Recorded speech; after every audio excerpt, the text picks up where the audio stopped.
Hello and welcome to our World Dance Lab, Classical Indian Dance. We're looking at Bharatanatyam today. Here is our very special guest, Vinitha, to take it away. Thank you, Jessica. Namaste. My name is Vinitha Subramanian. I'm an Bharatanatyam dance teacher. I'm the director of Natyalaya School of Dance, which has been serving the Central Texas area as well as the Greater Austin area for the last 38 years. Bharatanatyam is a very ancient dance form, originated in India circa 2,500 years ago. The legend goes that when people were working hard in the fields in the evening, they were looking for some entertainment. And Lord Shiva came down from the heavens and did his Sandhya Tandava for the folks. And they were also impressed with this dancing. And they also witnessed Goddess Parvati dancing her gentle feminine type of dance. And they wanted to learn this kind of dancing. So they went to Lord Brahma, the creator, and asked him, how can we go about learning this form? So Brahma commissioned sage Bharata, a learned wise scholar, to create a fifth Veda. That is, after the four Vedas in Hinduism, there is a fifth Veda called the Natya Veda. And he asked him to codify all of the practices in a very structured form. And so he created, Sage Bharata created the Natya Shastra. This is the legend. But practically speaking, maybe it evolved from the village campfire kind of entertainment as well as storytelling. And if you look at the various classical dance forms of India, whether it be Kathak or Kathakali, they all, or Kuchipudi, which evolved from Bhagavata Mela, they are all based on stories from the Indian sacred texts like the Ramayana or the Mahabharata or the Bhagavatam. So they were wandering around doing, show theater, street show theater for a long time. And then it got codified by Sage Bharata into the Natya Shastra. Every single classical dance form of India claims its origin in Natya Shastra. It is an elaborate text which talks about, it's a text on dramaturgy rather than just dancing. It talks about the Ankika Bhinaya, or the motions or the bodily movements of the actors on stage or dancers. It talks about Vachika Bhinaya, which is the sound which goes along with these movements, whether it be dialogue or the music that the dancers perform to. And Aharya Bhinaya, which is the costume, the jewelry, and the stage settings in a drama. And Satvika Bhinaya, or the mood of the dancer as they perform for the audience. Indian classical dancing is kind of unique in terms of its rasanubhava. Rasa means the shared experience between the performer and the audience.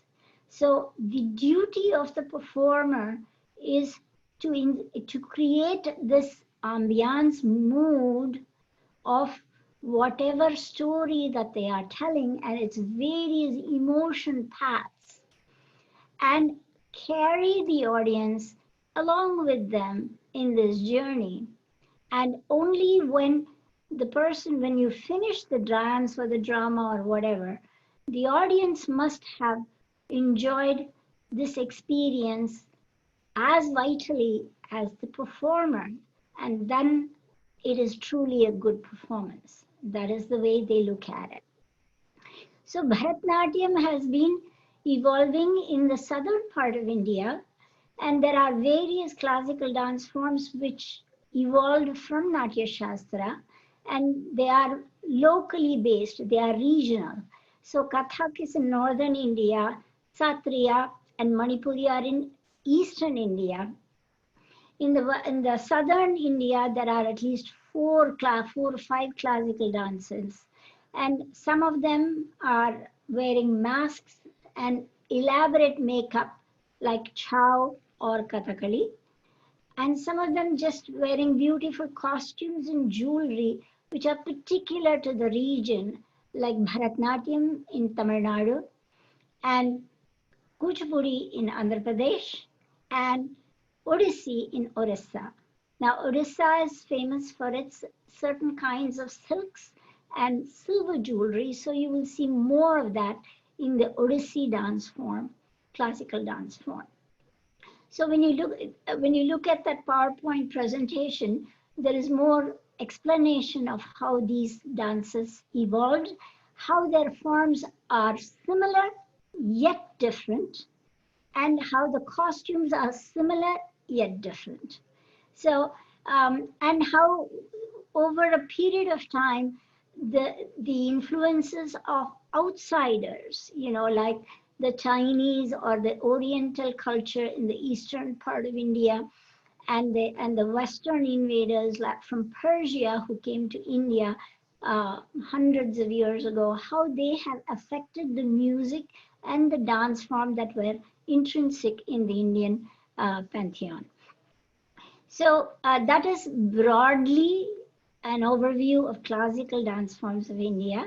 Bharatanatyam is supposed to be a very traditional dance form. It was confined to the practice by temple maidens, very similar to the Western versions of Greece temples.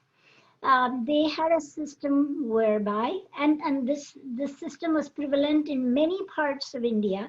The classical dance form was considered a worship.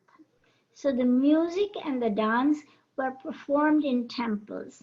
And so when you go to the temples, you see the architecture and the paintings, they will reflect the culture, the music, and the dance poses in the temple architectures. The music is primarily devotional, but that does not mean they don't address normal human emotions like love, anger, jealousy, competitiveness, and so forth. But they put it in the context of the religious pantheon and the religion and the gods of the Hindu religion. And they also put it in context of the individual soul being the heroine and the divine uh, being the hero of the story, and the heroine pining to be united with the hero, namely individual soul merging into the divine. So they put it in that context also. So the Devadasis were the group of people who were the temple dancers. They were called Maharis in Orissa, and they performed in the temples. But with the British colonial rule, they had Victorian, prudery coming into the Indian tradition, and so they kind of they cut off the support for the Devadasi community, which was dependent on performing in temples, and they were supported by the temples. So the temple funding was completely cut off, and then they had to be dependent on rich landlords and county nobles, as well as the local chiefs and kings. And so they fell into uh, a situation where they were basically prostitutes or kept women and men in the courts of kings or nobles. So it fell into disrepute in the 1800s, late 1700s, 1800s. And so no respectable woman would perform this dance. So most of the dances were performed by men, and men would play the female roles also. And that is true in Kathakali as well as in Kuchipudi for a very long time.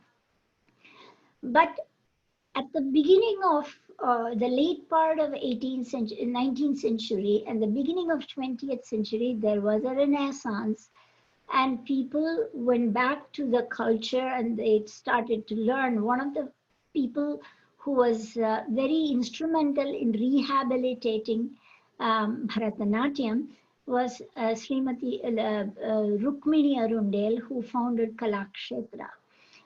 She was from the Theosophical Society, and she married a British Theosophical Society gentleman called Arundel. And so they bought some land close to the Theosophical Society in Chennai and created this fabulous institution called Kalakshetra, which still trains generations of dancers, of beautiful dancers. So this was slowly rehabilitated, and rich people sent their daughters to learn Bharatanatyam, and slowly it came back into the mainstream. And the advent of recorded music has caused an explosion of creativity. And because used to, even when I was a little girl in India training, your teacher would bring an orchestra and they have to give you live music every single time. Okay, he would sing when he is teaching you, and when it's a performance, they will bring a live orchestra with percussion, with instruments, and with a singer to sing for the programs. So that kind of restricted who could dance, where they could dance, and so forth. And the masters had tight-fisted control on their students. But with the advent of recorded music, and there's a dancer in Chennai called Madurai Muralidharan, and he's a prolific modern composer in the 70s and 80s, and he created so much, body of music for dance, and it was recorded on cassettes, and everybody who was living in Australia, in UK, in USA could buy these cassettes and use them for Bharatanatyam all over the world. So Bharatanatyam is everywhere. Okay. In Austin, I was telling Jessica the other time, there are 15 named Bharatanatyam schools. Don't worry about Odissi schools or Kuchipudi schools or anything. Bharatanatyam schools, there are 10 or 15 named schools, which means they have multiple students. They may have one or more teachers. We are probably the oldest because we are 38 years old, 38 plus. But there are other people, and that does not include the many people who teach out of their homes. Okay, and there are Kuchipudi dance schools, and there are Odissi dance schools, and God knows what else. So what has happened is the explosion of Bharatanatyam and exposure to Bharatanatyam all over the world. One other thing I wanted to reference from the PowerPoint was the fact that the South Indians went into eastern parts of Asia and established kingdoms. And that this was, I want to say, about 900 years ago. The southern kings were so, and the maritime, they had such powerful ships. They went to Cambodia, they went to Indonesia, they went to Bali. The reason Bali is still a Hindu nation is because Hinduism came from southern India to Bali, Malaysia, and all those places. So if you go look at the cultural aspects of those nations, they bear a remarkable similarity to the costume, the jewelry, the music, and the movements of Indian classical dancing. So it has morphed into their local cultures as well. And you can see the similarities for Sri Lanka as well as for the Eastern nations like Cambodia and Bali and Thailand. So you will see those snippets of videos in the video presentation as well.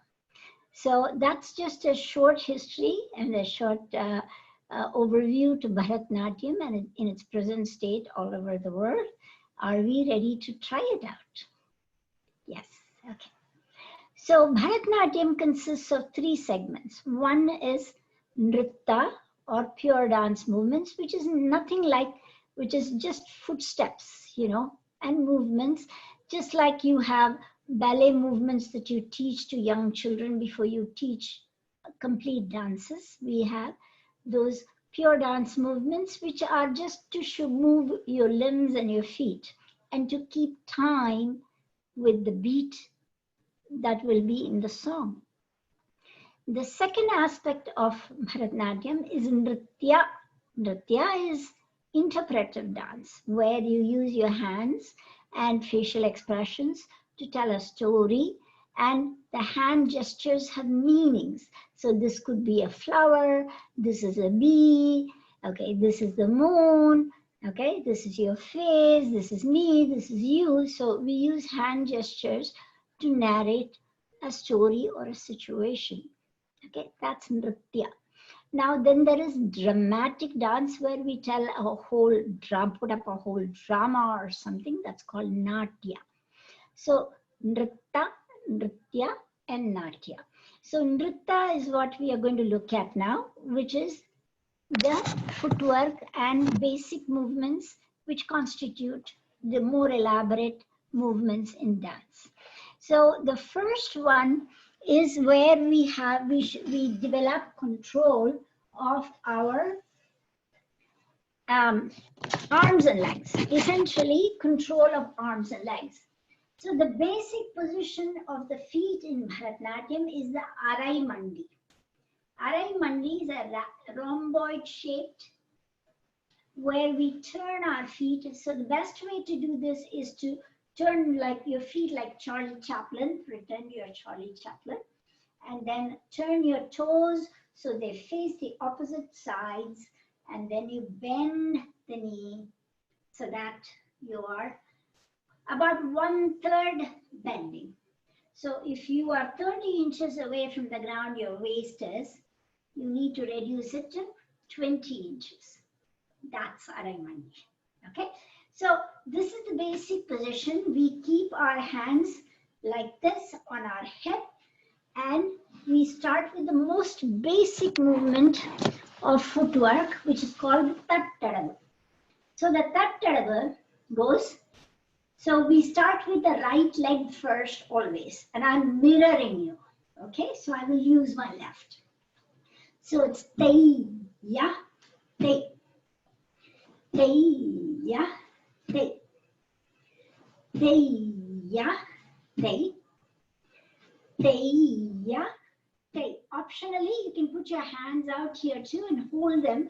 So you develop, strength in your arms to hold them correctly at shoulder level. So it's Tei, ya, Tei. And we look at the hands. Tei, Tei, ya, Tei. Tei, ya, Tei. Tei, ya, Tei. Tei, ya, Tei. Tei, ya, Tei. Tei, ya, Tei. Tei, ya, Tei. Tei, ya, Tei. Tei, ya, Tei. Tei, ya, Tei. Tei, ya, Tei. So this is the first step. Okay. So these categories of tapping in place are called Tattadavus. And we have 8 of them. So the second one will be 2 taps. The third one will be 3 taps, and so forth. And when after the 5th, it gets a little complicated. We shift back and forth between the 2 feet. For example, let's do the 5th one, which is 5 taps. Okay, so we turn our feet like this. I don't know if you can see my feet. So we go, they, ta, ta, they, down. They, ta, ta, they, down. They, ta, ta, they, down. They, ta, ta, they, down. So the second speed will be they, ta, ta, they, down. They, ta, ta, they, down. They, ta, ta, they, down. They, ta, ta, they, down. They, ta, ta, they, down. They, ta, ta, they, down. They, ta, ta, they, down. They, ta, ta, they, down. They, ta, ta, they, down. So as you notice, we do every one of these in 3 speeds: slow, medium, and fast. And since It is supposed to be a divine thing and a religious thing. In the temples, we don't wear shoes. So we don't wear shoes for this kind of dancing. So it's kind of hard on your feet. Okay? So the next kind of step is called the Natadava, where we move from this static place position. So we stretch our feet and put it back, stretch our feet and put it back. Exactly. Okay? So, and the hands are held in what is called Tripataka. So we bend the ring finger, stick the ring finger out, and that's what we use for this particular step. So we go, Teyum, that, Teyum, tam, Teyum, that, Teyum, tam, Teyum, that, Teyum, tam, Teyum, that, Teyum, tam, Teyum, that, Teyum, tam, Teyum, that, Teyum, tam, Teyum, that, Teyum, tam, that, Teyum, tam, that, Dikita, do. The next Natadavu is where we take the leg back. Okay? So we take the leg back. It's 1, Tripataka, 2, 3, and 4. 1, 2, 3, and 4. 1, 2, 3, 4. 1, 2, 3, 4. Teyum, that, Teyum, tam, Teyum, that, Teyum, tam, Teyum, that, Yum, tam, Teyum, that, Teyum, tam, that, Teyum, tam, that, Tadikita, okay, so there is slowly but surely we have a regimen that takes you through controlling the right and left feet, the arms coordinating with the feet, and achieving higher level speeds. Okay, so because every step is done in minimum of 3 speeds, slow, medium, fast. One other kind of step is called the Pudithumittadavu, which you hop in place. So it goes hop, drop, hop, drop. Tei, hut, tei, he, tei, hut, tei, he, tei, hut, tei, he, tei, hut, tei, he, tei, hut, tei, he. So the Natya Shastra talks about all of these steps. They talk about positions of the foot, positions of the fingers, positions of the hands, position of the eyebrows, differentiation in eyebrows, and cheeks, chin movement. So if you use your eyebrows, you lift one eyebrow or the other eyebrow. So it teaches you control of various parts of your body. So for example, there is a variation called Drishti Veda, where you just move your eyes. So you go Samam, Alokitam, Sachi, Pralokita, Nimilite, Ullokita, Anuvrittecha, Tata Chaiva Avalokita. So it's a very codified text, very structured learning. So this is kind of the Nritta or the pure dance steps. Now the Nritya part is the hand gestures. So they are called, there are hand gestures right on one hand or on 2 hands. So the one-handed gestures are called asamyuta hasta, not together. Asamyuta, not together. Hastas, hands. And then the two-handed ones are called samyuta, or together hasta, hands. So this is samyuta hasta, Anjali, right? So avahita is two hands, okay? Shakata is two hands because that's the demon, okay? So there are hastas for those things, okay? So Matsya is a two-handed, which is fish, okay? The one-handed gestures, the first one is called pataka. We used pataka in our first step.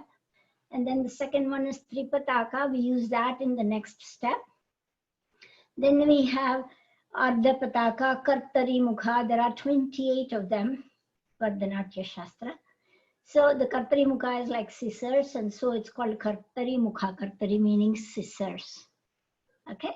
So they use these gestures, and the gestures have usages. So in Natya Shastra, there are shlokas or sonnets for each hand gesture, which tells you what you can use it for. Of course, in modern times, we use it for many other things that Bharata did not anticipate. Okay? So we want to do some nursery rhymes. And nursery rhymes are a very easy way of learning interpretive hand gestures in Bharatanatyam. So we did, Mary had a little lamb last time. So Mary is a girl, and the girl is denoted by Katakamuka or Mrigashirsha. Okay. So Mary had a little, small, using, okay, lamb. We don't have a lamb per se, we have a ram. So we curl this is a ram. Okay. So Mary had a little lamb, and its fleece. See, fleece is curved hair all over the lamb. Its fleece was white. All colors are done in Chatura. Was white as snow falling down. And everywhere that Mary went, the lamb was sure to go. It followed her. These are footsteps. It followed her to school one day. It was against, this is over against the rules. Rules are written down for things, right? So it's right hand, your right hand on the left hand. You take your pen is, yeah. It was against the rules. So it made the children laugh and play to see a lamb at school. Okay, so that's how we use the hand gestures to tell a story or this thing. We also do twinkle, twinkle, right? So we do twinkle, twinkle, little star. How I wonder what you are. What are you? Up above the world so high, like a diamond in the sky. Twinkle, twinkle, little star, how I wonder what you are. Okay, so that's just a small example.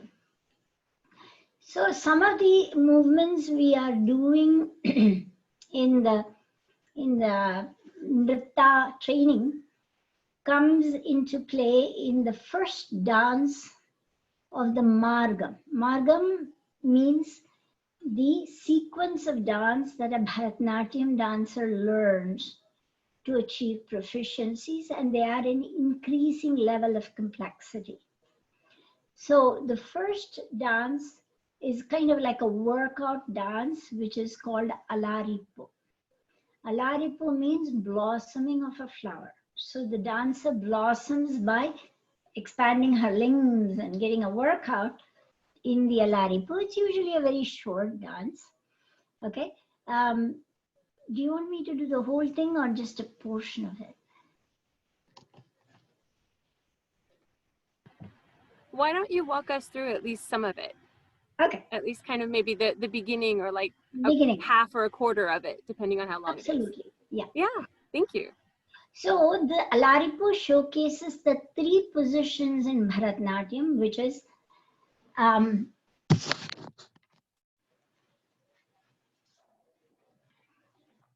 it's Samapada, which is feet together straight. Samapada. The next position is Arai Mandi. We just did that in our Nritta section. And Muru Mandi, which is complete sit down. You just sit on your haunches like that. Okay, so the Alaripu showcases those 3 positions, the Samapada, Arai Mandi, and Muru Mandi. Mandi means bending. Arai Mandi means half bent. Muru Mandi means fully bent. Okay, so this is the Alaripu. We'll start out with the beginning, which is in Samapada. We keep our hands.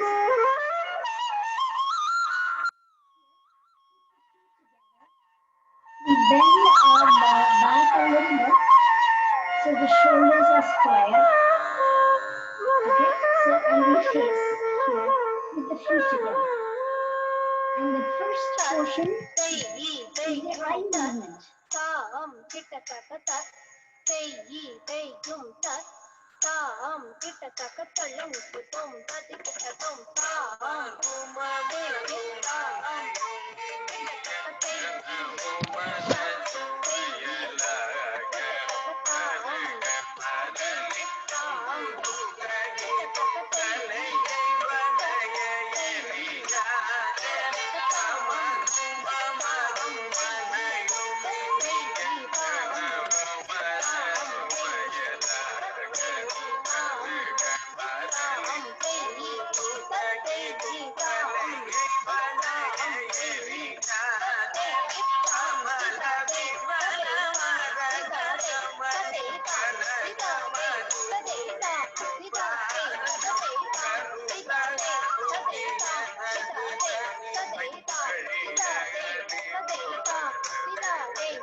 It's a workout.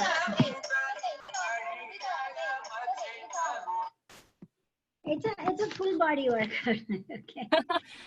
And it gets a little faster in the end, but it's a beginner dance. Yeah. Oh, I can't wait to see the whole thing. That'll be fun. Can you share with us the opening and closing prayer? Yes. Oh, thank you. I'm sorry, I should have started there. The opening prayer. So what we do is we pray to Mother Earth, because we are going to be stomping our feet on her. And then we do the threefold prayer to God, Guru, teacher, and the Sabha or the audience. So each school has a slight variation on this prayer. Our school follows this particular one. So we strike our right foot and then our left foot and then quick right left. Then we put the right foot forward and then roll to the front foot, lift the back foot and place it together in Samapada. The hands are in shoulder level. We bring the hands down completely here like this and sit to the ground. Touch the ground with the Chatura Hasta and put it to our eyes. And then we stretch our hands. And as we get up, do the prayer to our God, to the teacher, and to the audience.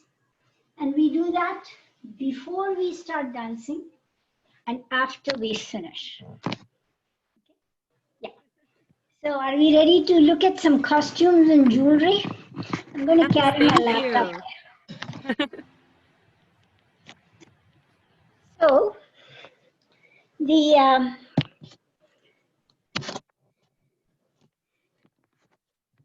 is our head jewelry.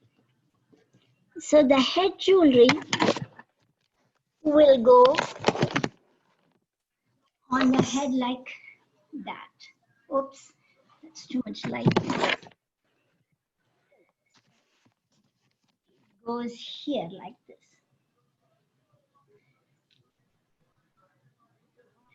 And this represents the sun and the moon, and that will go here.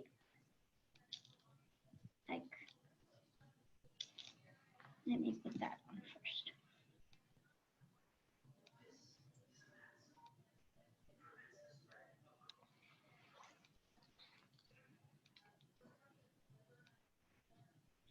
So it looks like that. And the hair itself will have an extension that goes here like that. And we wear a bun up on top like this, and then wear a head ornament in the bun. And on top of that, we wear flowers. The flowers I have here will go here. Okay. I didn't have the flowers. So this flower goes on top of the braid like that. So the braid hangs with the flower like that. Okay. Now we wear a short necklace and then maybe a long necklace like that. The other thing is the nose rings. So we wear a nose ring here, and here. Let me show you those as well, because it completes the picture. The earrings, they wear this thing, and they also wear one up on top to kind of pull the ear up, which goes like this, like that. And the nose rings go here and here.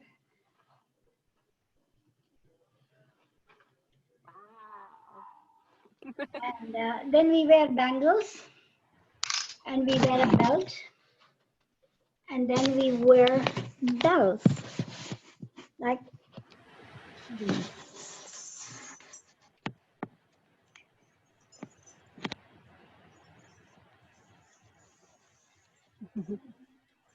These are head gear for the Odissi dancers. I happen to have one.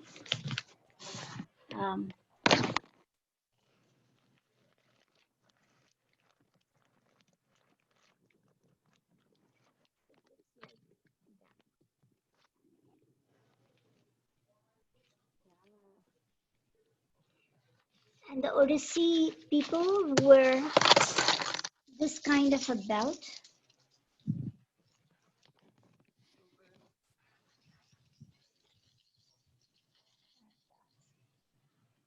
And it's silver, if you see. This particular one sari I'm wearing is the new trend for the practice, for the practices, yeah. It kind of models the Bharatanatyam costume. The costume has the pant, which go here. Them more, you can see.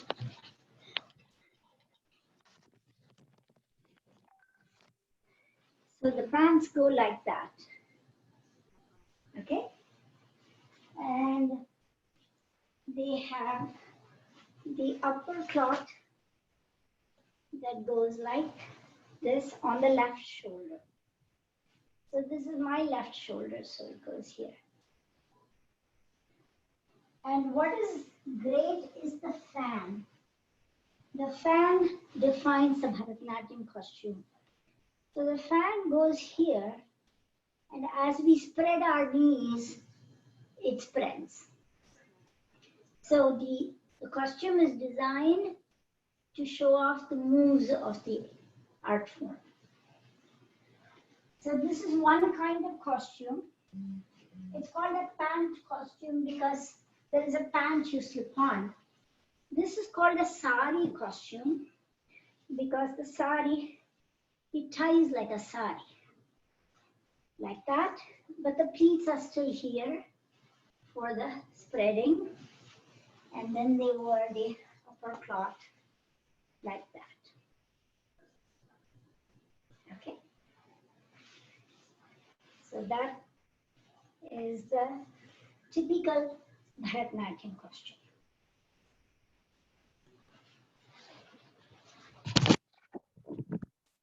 Anything else I can talk about? That was lovely.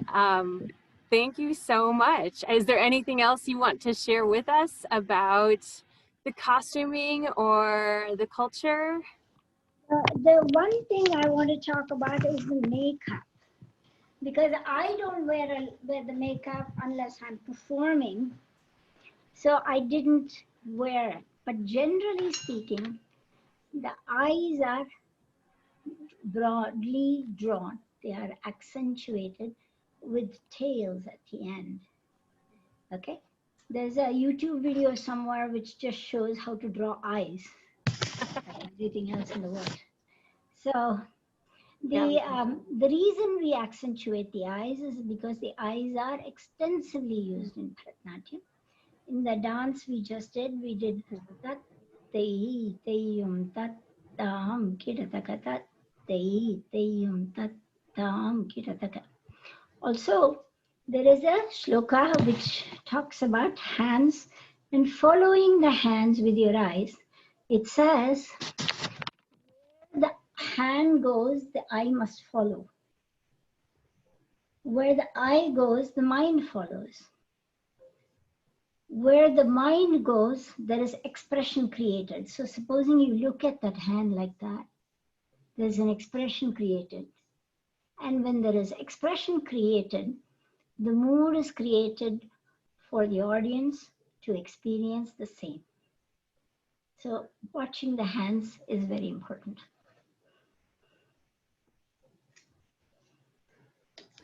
That's beautiful. I love that. Well, thank you so much for sharing this with us today. And thank you. Thank you for having me. It's been a pleasure. Thank you.